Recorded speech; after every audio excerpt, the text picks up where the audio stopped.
In a sign of how grave Japan's crisis has become, the Emperor, Akihito, made an unprecedented television address, acknowledging that he is deeply worried, urging his subjects not to give up.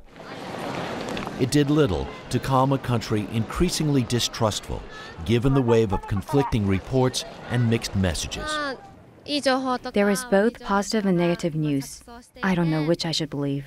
And today on Capitol Hill, U.S. Energy Secretary and nuclear expert Stephen Chu said he too is baffled. And there are conflicting reports, and so we don't really know in detail what's happening. At the Fukushima plant, there are two key areas of concern: pumping enough water into the reactors to keep the nuclear fuel rods cool to avoid a potential meltdown, and limiting damage to the all-important containment vessels surrounding the reactor cores.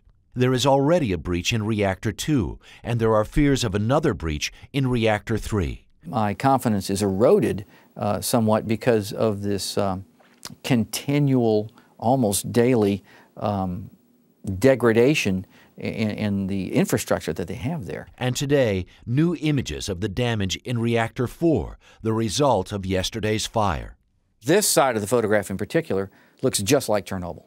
You had a fire and a release of radiation particles in the atmosphere, the highest levels we've seen so far. And now this startling disclosure. We would recommend an evacuation to a much larger radius. The U.S. Nuclear Regulatory Commission said it believed the cooling pool in Reactor 4 was completely dry, leaving the nuclear material to get hotter and hotter. Officials hope a new power line will soon restore the facility's crucial water pumps. But for now, the last line of defense is a rotating group of workers inside, known as the Faceless 50, who are risking their lives to prevent a catastrophe.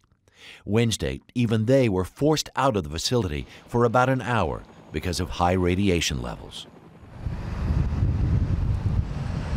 And Katie, we found out just this morning that the United States has offered the use of a high-tech drone to fly over this troubled site to take detailed pictures of what's going on inside. This is actually a spy drone, which means it's equipped with infrared equipment which can look down and look inside and find out exactly where the hottest spots are. Katie? And Harry, we know that so far the wind has been blowing in a direction that's been pushing the radiation particles from the reactors out to sea. Could that weather pattern be changing in any way?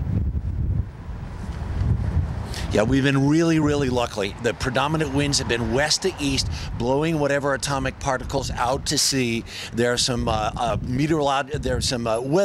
models right now that are saying that could shift in the next couple of days with a predominant north to south wind. And if that happens, and if there's a significant release of radioactive material, it would head right toward Tokyo. Harry Smith in Tokyo. Thank you, Harry.